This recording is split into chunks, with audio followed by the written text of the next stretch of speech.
kafilimiz 1 millimetrga taxminan ichkariga kirib qolgan. Bular zo'r tushgan. Bitta ish bor joyda xato bo'ladi. Bunga ahamiyat qilmaganmiz. Mana qo'yganmiz, kirib qo'ygan ozgina ichkariga. Qanchalik baqot yopishganini hozir bitta ko'ramiz. Xullas 1 kunlik kafil hali 24 soatdan bo'lmagan.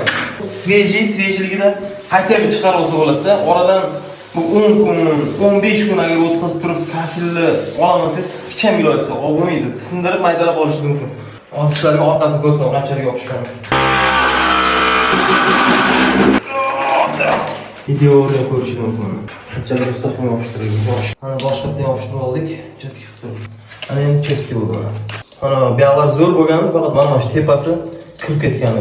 Yopishtirib, tepasiga ham davomiy bo'ladigan mana shu joylarga e'tibor bergansizlar. Kafillar hammasi ideal bo'lmasligi mumkin. Boshqa chet el kafili bo'ladimi, Yevropanikimi farqi yo'q. Любой kafil terilayotgan mahalda, so prisavat qilinayotganda, kafilni o'zini prisavat qilayotganda ham o'ynatib olish mumkin.